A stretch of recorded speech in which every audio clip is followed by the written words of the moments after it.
Broadcasting from the greatest castle in the world, in the county of Lawrence, NCTV45. Hi, my name's Albert Conti. I'm the Republican candidate for mayor of the city of Newcastle.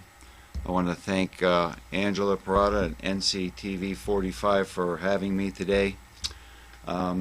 Before we get into the real nuts and bolts of why I'm here, there's something we need to address and get it out in the open. Early on, when I announced my candidacy, there was a flyer being distributed throughout the town and the outer lying areas with some defamatory content. That won't work. They tried it, and on a national level, and we all know who's in the White House today. So we want anybody that would get any type of flyer like that, I'd appreciate it if you get a hold of me. Our lawyers are working on it. We're pretty positive that we know who might have this done, and we hope to have a lawsuit filed sometime in the not too distant future. So that's something we want to get out right now. Should not pertain into politics, but it does, and it needs to be addressed, and I just wanted to get that out in the open right now.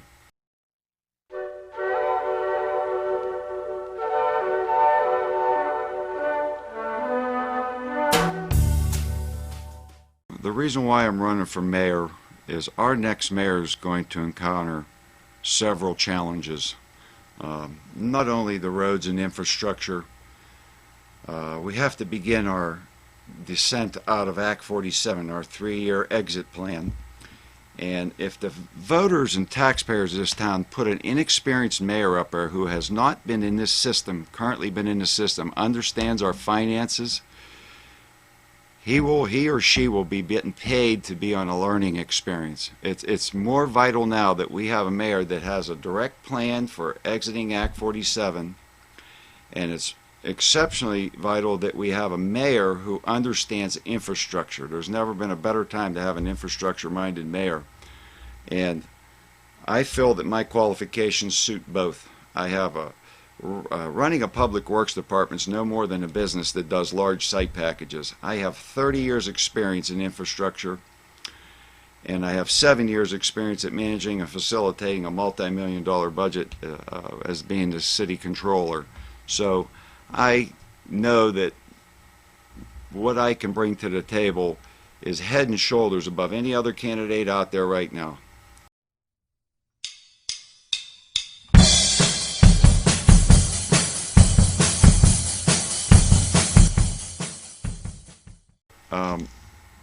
If I'm fortunate enough to be elected mayor, there's a few things we need to get done with council very early on in my administration.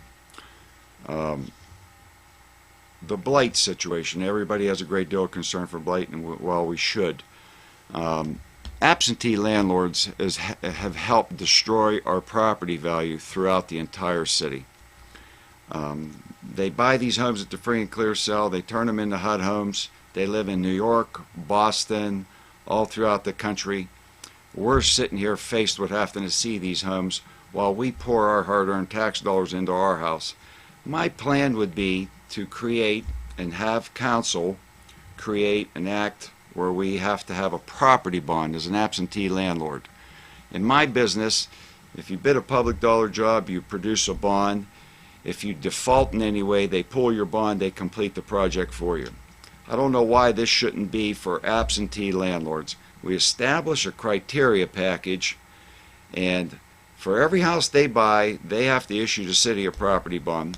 They're given so much time to make that house look like the criteria package that we create for them. If they default, we pull their bond, we hire a contractor, and we do it for them. I think this will protect everybody's property value. People who have sunk their life savings into their house for many, many years have to live with a house next door owned by an absentee landlord. I think this situation will work, and I'm not buying into the fact that it's unconstitutional or illegal. We're a city. We create ordinances. We can create this for the taxpayers and protect their property value.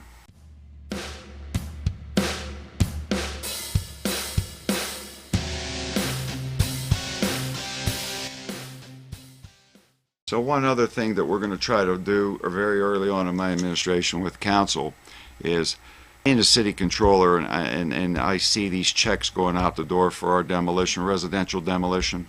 We spend anywhere from $100,000 to $300,000 a year in demolition of residences, and albeit some of them are arsoned and we have to take them down, but there's plenty of houses that can still be rehabbed. We have a lot of small residential contractors within the city of Newcastle who actually live here and pay taxes here, who could use additional income. If we vet them and we block up homes and deed them over to them for $1, and we take them to our bank where we're a heavy depositor and we ask our bank to work with them, they can put facelifts on these houses, rehab them, put taxpayers back into houses. I think it's a win-win for everybody. You're putting houses back on a tax roll, we're cleaning up block by block, and you're helping a local business who lives here and pays taxes here. And we're tearing down homes at an average cost of anywhere as little as $5,000 as high as $8,000. We put a lien on a 20 by 140 lot that nobody has any need for. We never recoup our money. So I think this would be a way to save a lot of that demolition money and actually bring back some residential tax base to a lot of these neighborhoods that so badly need it.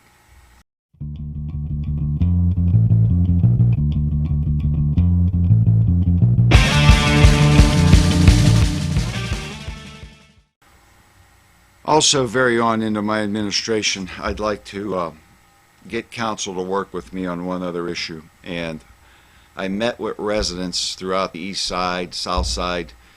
30 to 40% of the people that reside within the city of Newcastle do not have a driveway. They rely on an alley to get to their house, and in and out of their houses in the morning to go to work, church, whatever the case may be. It's not fair to someone that has to pay $2,000+ a year and rely on an alley, and they're across the street, a guy's paying $2,000 a year. He has a driveway and he can get out and go to work in the morning because we're plowing the street, but we're not maintaining alleys and we're not plowing alleys. I talk to people who have to get together as a neighborhood and chip in and hire a private agency, come down and plow their alley out so that they can get in and out of their houses in the morning. We need to seek funding, and we need to develop an alley restoration program for the taxpayers that do not have driveways in the city.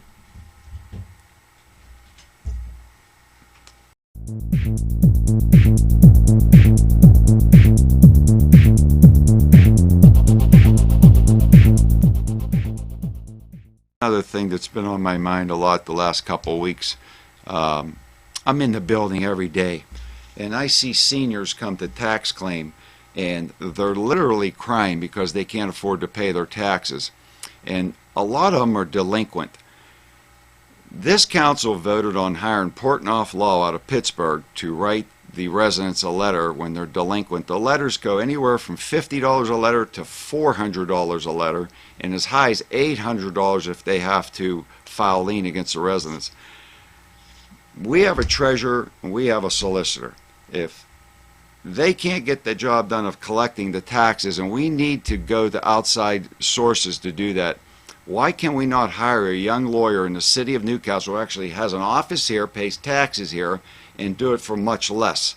I don't know why we need Portnoy Law from Pittsburgh to do this, but it's adding a lot more burden on the shoulders of people who are on fixed incomes, who are barely paying their taxes now. This is something I'm going to work on very early on. If I'm fortunate enough to be elected, I'm going to get this one reversed for the taxpayers.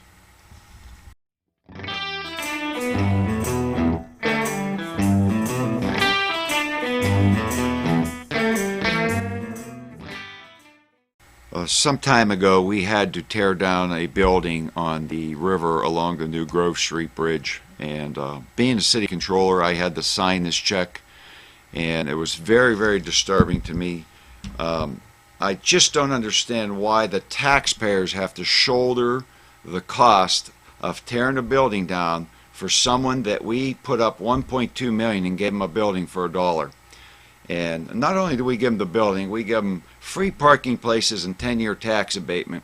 And honestly, I don't think either of us could live long enough to see this money come back into our coffers. We spent somewhere in the neighborhood of $168,000 to $170,000 to tear this building down. And when I asked what we got in return for it, I was told we got the deed to a property which equates to maybe an eighth or a quarter of an acre along the river, which no one's ever going to have any use for. My thoughts would have been this: if I have to shoulder the cost with taxpayer dollars to tear your building down, I'm going to use whatever powers I can through the law to file lien, obtain judgments, and get the taxpayers' money back that we used and put it back to where it should be used. And any future demos like that, if I'm still the controller, this won't happen again.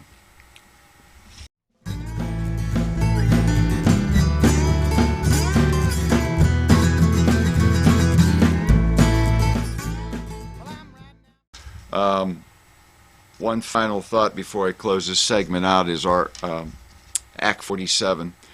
I said earlier in the program that it's vital that the taxpayers put a mayor upstairs that's experienced with our city finances and has a direct plan in exiting Act 47.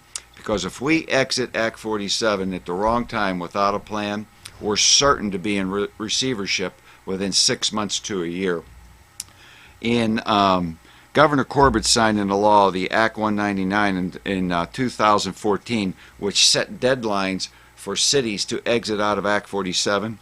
Newcastle's deadline is December of 2019, which means we have to begin our 3-year exit plan right now.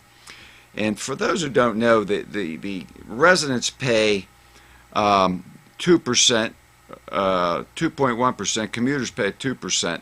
When we exit out of Act 47, residents will go down to 1%. We lose the commuter altogether. It goes to zero, which means we will lose in excess of $3 million, somewhere between $3 and $3.5 million. How do we get this back? There's just a couple options, because I've been in business long enough to know that you cannot offer services for free. And I think what happened over the last couple decades is the for-profits moved to the outer lying areas, and we have all the non-profits in the downtown. Well, we cannot continue to offer police, fire, protection, and public works for free. So if we exit Act 47 and we lose the commuter tax, there's only a couple ways to recoup it. You either got to put it on a ballot and go home rule charter, which does a couple things. Number one, it gives the voters a lot more voice. And number two, it allows us to govern our city to suit our individual needs without having to listen to what the state tells us. Or we have to install a commuter fee or user fee on non-residents that work inside the city limits. We still may have a distressed pension, so that 1% that would go to on residents for when we exit Act 47 might be able to go to 1.5% with the Act 205 and the distressed pension. But this is something that's going to be one of the biggest challenges for the next mayor, and it will be right in the middle of his first term. And I hope the voters go to the booth with the mindset that we need somebody there, not only that has extensive infrastructure knowledge, but has extensive knowledge of the finances of this city right now at this particular time. If you put somebody inexperienced up there, their tax dollars are going to be going for an education on how do I become mayor when I show up on day one.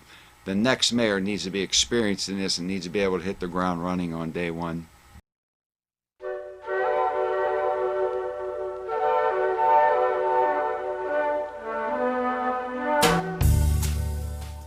Earlier on, I addressed the defamatory flyers going out and stuff, and I'd like to say this. In years past, I don't remember too many debates, maybe 1 or 2 debates, usually when there's a Democratic nominee established and a Republican nominee established. I personally would like to see a debate before the primary with all 5, 7, 8, 10 candidates at one time in one public forum, so the people have an opportunity to decide prior to the primary if they like someone else or not. It's not fair to wait till the general and maybe you should have had an opportunity to hear what somebody said, but they weren't fortunate enough to make it to the general. And I'm willing right now, and I'm going to put the challenge on the table to any candidate, all candidates. I want to have a debate prior to the May 21st primary. And anybody that wants to challenge me or debate me on my private life, my business life, or my tenure as city controller, I'll be happy. My campaign will be happy to pay for the airtime. We can all get into a public setting and we can debate this for the taxpayers and the voters prior to the primary. So that concludes my thoughts for today, and I want to thank Angelo Parada, a wonderful man, known him all my life. I want to thank him for having me here today, and I urge you all to please watch NCTV45 for not only this segment but daily updates. Angelo does a wonderful job. Thank you, Angelo.